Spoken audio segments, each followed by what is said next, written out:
नमस्कार, मैं दिव्यांशी आप सभी का स्वागत करती हूँ मिनिस्ट्री ऑफ करंट अफेयर्स में डॉक्टर गौरव गर्ग। आज इस इंटरव्यू सेशन में हमारे साथ जुड़े हैं तुषार तन्वर जी, जिन्होंने RRB NTPC level 5 examination clear किया है and he selected for the post of goods and train manager. बहुत बहुत स्वागत है, बधाई। थैंक और यू। बहुत खुशी है कि आज आप इस इंटरव्यू सेशन में हमारे साथ जुड़े हैं। Thank you ma'am. Tushar, RRB NTPC की अगर बात करें तो एक बहुत ही महत्वपूर्ण, बहुत ही चैलेंजिंग जर्नी रही है सभी एस्पिरेंट्स की।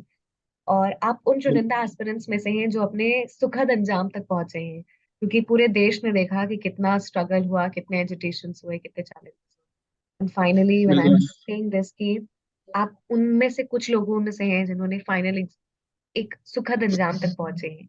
किस तरीके से फीलिंग है, किस तरीके की how do you see your entire journey and feel right now जब आपने एग्जामिनेशन क्लियर कर लिया? मैम यही बोलना चाहूंगा कि मैम रेलवे के अंदर जो जीके का जो वेटेज रहता है वो काफी ज्यादा रहता है।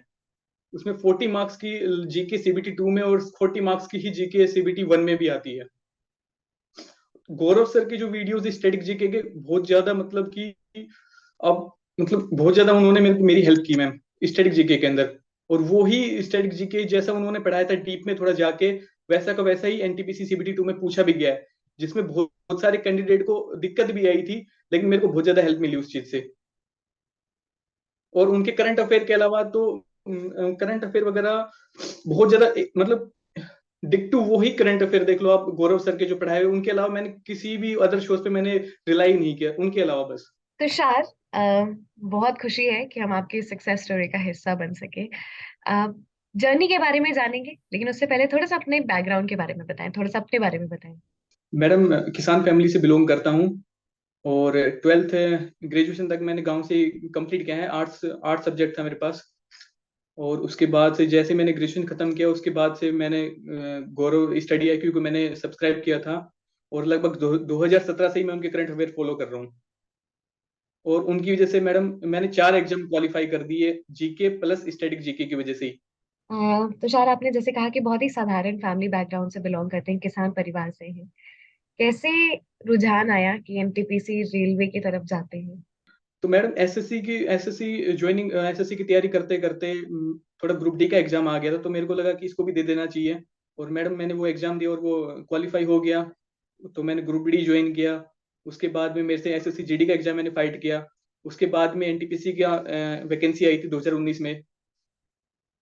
और ग्रुप डी को ज्वाइन करते करते सर्विस करते करते मैंने ग्रुप एनटीपीसी का भी मैंने तैयारी की। और सीबीटी 1 क्लियर हुआ मेरा। और उसके बाद में सीबीटी 2 की तैयारी की। और साथ में मैंने गौरव गर्ग सर के करंट अफेयर कभी मैंने छोड़े नहीं। लगातार उनके वीडियोस वगैरह मैं देखता था करंट अफेयर वगैरह के। और जब सीबीटी 2 का एग्जाम हुआ तो वो ही करंट अफेयर मेरे बहुत ज्यादा काफी मेरे काम आए। मैंने नोट्स वगैरह भी बनाए थे उनके स्ट्रेटेजी के भी मैंने काफी ज्यादा नोट्स बनाए थे उनके। हर एक टॉपिक के मेरे पास नोट्स वगैरह बना रखे मैंने। और उनको डेली बेसिस के ऊपर रिवाइज करता था उन नोट्स वगैरह को। और उसके बाद में सुबह सुबह उठ के उनको पहले पहले रिवाइज करता था। रात को सोते टाइम नोट्स बनाता था और साथ में मैथ वगैरह की प्रैक्टिस करता था। और फिर एग्जाम आया और निकल गया एग्जाम। तो तुषार, जब एक बार सोच लिया कि आरआरबी एनटीपीसी की एग्जामिनेशन की तैयारी करनी है, क्या आपको पता था कि इतना लंबा सफर होने वाला है? क्या आप प्रिपेयर्ड थे? मैडम जब पहले प्रिपेयर मतलब एग्जाम कंपटीशन एग्जाम की तैयारी करनी तो आपको पहले से प्रिपेयर रहना ही पड़ेगा। आपको सोचना ही पड़ेगा भाई इतना टाइम तो इसमें लगना ही लगना है। ऐसा नहीं कि आप कंपटीशन के अंदर घुसे और आप तैयारी की और निकल गए, थोड़ा टाइम लगता है मैडम प्रोसेस वगैरह में। अब जैसे कि एनटीपीसी का एग्जाम की वैकेंसी 2019 में निकली थी और अब जाके इन्होंने ज्वाइनिंग वगैरह देना स्टार्ट किया है। तो लगभग 4 साल हो गए मैडम इस चीज को। जब एक बार तो मन अब बना लिया और आपको भी बिल्कुल पता मैडम। था कि पेशेंस रखना पड़ेगा क्योंकि इतना बड़ा एग्जामिनेशन है, तैयारी कैसे बिल्कुल शुरू मैडम। करें? somebody who is preparing from zero, थोड़ा पूरा मैडम ग्रेजुएशन एग्जामिनेशन के बारे में बताएं, अलग अलग लेवल्स के बारे में बताएं और कैसे तैयारी करनी है। मैडम सबसे पहले तो मैडम इसका फॉर्म निकला था मैडम 2019 में। तो हम लोगों को पता था कि भाई सबसे पहले इसमें सीबीटी 1 होता है, इसके बाद सीबीटी 2 होता है। तो सबसे पहले तैयारी करनी थी सीबीटी 1 की, जिस जो कि होता है 100 मार्क्स का। और उसके अंदर जो ज्यादा वेटेज रहता है वो जीके वगैरह का ही रहता है। मैथ वगैरह रीजनिंग वगैरह का उनसे थोड़े कम क्वेश्चन आते हैं। स्टार्ट जैसे ही मतलब वैकेंसी वगैरह निकलती है उससे पहले ही आपको मतलब थोड़ा बहुत मैथ वगैरह रीजनिंग वगैरह आनी चाहिए। और साथ में मॉक टेस्ट वगैरह आपको लगाते रहने चाहिए। और साथ में अपने खुद के नोट्स वगैरह भी तैयार करने चाहिए। मेरे पास मैंने तो हर चीज के नोट्स वगैरह तैयार किए हैं, अपने जीके वगैरह के भी, करंट अफेयर वगैरह के भी, साथ में अपने मैथ रीजनिंग वगैरह के भी नोट्स वगैरह सब तैयार किए। उनको डेली बेसिस के ऊपर रिपीट वगैरह करना, और वीकली वाइज मॉक टेस्ट वगैरह लगाते रहना। और जैसे ही अगर तुम्हारा एग्जाम वगैरह की डेट वगैरह आती है तो उसके साथ में आपको मॉक टेस्ट वगैरह लगाना और ज्यादा स्टार्ट कर देना है। और उसके साथ साथ करंट अफेयर वगैरह पे भी बराबर आपको ध्यान रखना पड़ेगा। प्लस में आपको स्टैटिक जीके और ये अदर जीके वगैरह भी आपको प्रॉपर तरीके से रिवीजन करते रहना चाहिए इन चीज का। क्योंकि जीके ऐसा सब्जेक्ट है कि आप जरा सा छोड़ोगे तो आपकी दिमाग में से, मेमोरी में से निकलने लगेगी वो चीज। इसलिए उनको रिपीटिशन में लेके आना बहुत ज्यादा जरूरी है। इसके बाद मैडम CBT 1 क्लियर हुआ था, तो उसके बाद भी कुछ प्रोटेस्ट वगैरह भी हुआ था, और उसके बाद रिवाइज रिजल्ट आया। और उसके बाद में मैडम CBT 2 की डेट वगैरह दी उन्होंने। उसके बाद भी मैं लगातार कंटिन्यू मैं तैयारी करता रहा, लगातार रिपीटिशन करता रहा, करंट अफेयर वगैरह के वीडियोस वगैरह देखता रहा, और मैथ वगैरह की प्रैक्टिस करता रहा। इसके बाद CBT 2 हुआ था मैडम, क्या बोले, जुलाई में हुआ था, जून में हुआ था, 15 जून को मेरा CBT 2 था, 15 जून 2022। और CBT 2 की तैयारी की, उसके बाद ही उसका रिजल्ट वगैरह आ गया, और फाइनल स्टेज तो अब खत्म होने वाली, ज्वाइनिंग वगैरह आने वाली है। तुषार, काफी हाँ मैम। कॉम्प्रिहेंसिव वे में आपने बताया एग्जामिनेशन कैसी, क्या पैटर्न है, लेकिन तैयारी कैसे करनी है। और somebody who is very new to the preparation, very new to the subjects, हर एक स्टेज की एक अपनी खुद एक खासियत होती है, उसकी बारीकियां होती है, तो उसके बारे में बताएं। मैडम सबसे पहले तो आपको, जो भी एग्जाम के आप फॉर्म वगैरह फिल करते हो, उसका सबसे पहले तो आपको पता होना चाहिए कि उसमें वेटेज किस चीज का है।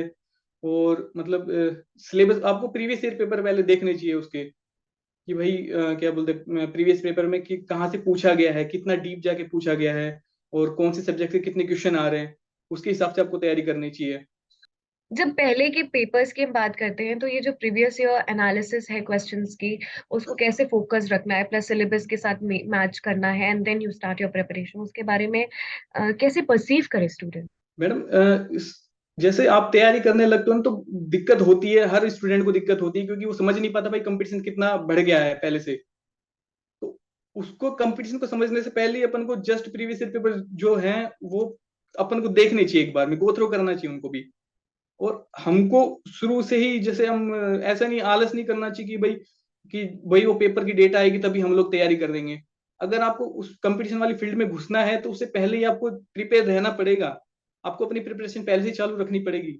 और साथ में आपको मैडम, कोई भी आप यूट्यूब वगैरह से नोट्स बना रहे हो, कोई भी अपने कोर्स वगैरह परचेज कर रखा है, तो पहले से आपको मैडम नोट्स वगैरह अपने बना के रखने चाहिए। नहीं कि आप दूसरे के नोट्सों पे रिलाई नहीं हो सकते, आपके खुद के नोट्स होने चाहिए।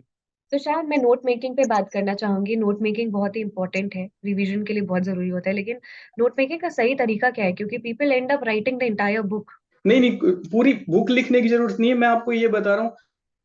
आपको सपोज करो कि आप कोई भी नोट टॉपिक वगैरह आपको नहीं आ रहा है, अगर आपको पहले से वो टॉपिक समझ में आ रहा है तो उसके नोट्स वगैरह बनाने की जरूरत नहीं है, क्योंकि अपन को उसमें ज्यादा टाइम नहीं लगेगा समझने में। अपन को नोट्स उसी चीज के बनाने हैं जिसको अपन समझने में टाइम लगता है।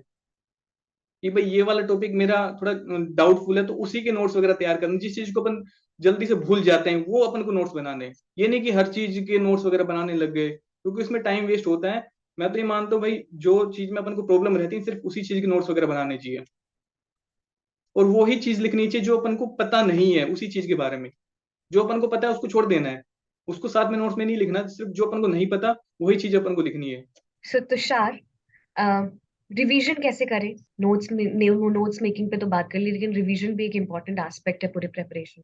अगर आपने नोट्स वगैरह बना लिए, सपोज करो आपने नोट्स वगैरह बनाए, 2 पेजों के नोट्स बना लिए, फिर एक पेज आपने लिख लिया, ठीक है। उसको सुबह उठो, उसको रिपीट करो, उस पेज को रिपीट करो। उसके बाद में अगले दिन आप नोट्स बनाओ। अब जो आपका पहला पेज रह गया वो तो आपको रिपीट करना ही करना है, साथ में जो सेकंड पेज जो आपने लिखा है वो भी आपको रिपीट करना पड़ेगा। ऐसी 3 डेज में आपने 3 पेज नोट्स बना लिए, तो आप जब चौथे दिन उठोगे, आप सुबह उठोगे, तो आपको तीनों पेज रिपीट करने पड़ेंगे। ऐसा करने से क्या होगा कि आप बिल्कुल, आपके दिमाग के अंदर वो चीज बैठ जाएगी। शायद बहुत इंपॉर्टेंट होता है कि हम एग्जामिनेशन का जो कैरेक्टरिस्टिक है उस तरीके से रिफ्लेक्ट करें। तो अगर हम बात करें आरआरबी की, तो व्हाट आर द बारीकियां, बारीकियां क्या है जो आपको अब समझ में आई एग्जामिनेशन एक्सपीरियंस करने के बाद, जो आप शेयर करना चाहेंगे दर्शकों। मैडम ये ऐसा कुछ, मतलब अगर आपको गवर्नमेंट जॉब के अंदर आना है ना, तो मैडम स्ट्रगल वगैरह करना ही पड़ेगा। और आरआरबी का एग्जाम तो 4 साल के अंदर खत्म हो रहा है, तो आदमी बहुत कुछ सीख जाता है इन एग्जाम एग्जाम दे दे के ही। मैडम बहुत ज्यादा स्ट्रगल वगैरह करना पड़ता है। बस यही कहना चाह रहा हूँ कि आपको पेशेंस रखना पड़ेगा। साथ में आपको मतलब कंटिन्यूटी, आपको पढ़ाई के ऊपर फोकस करना पड़ेगा। आप ये नहीं कि भाई चलो कि मैं शादी वगैरह अटेंड कर ली, मैं इधर पे चला गया उधर पे चला गया, उससे कुछ नहीं होने वाला। अगर आप जाते भी हो ना, ये चीज इंपॉर्टेंट भी है, ये चीजें अटेंड भी करते हो, तो वापस आके आपको इनका फिर से रिपीट करना पड़ेगा। आपको जो भी आपने नोट्स वगैरह बनाए, इनको रिपीट करना ही पड़ेगा आपको। तुषार, आपने बताया कि कंसिस्टेंट रहना है, फोकस्ड रहना है, थोड़ा सा इसके बारे में बताएंगे कि कितने प्रैक्टिस आपने किया, क्या दिनचर्या आपकी रहती थी?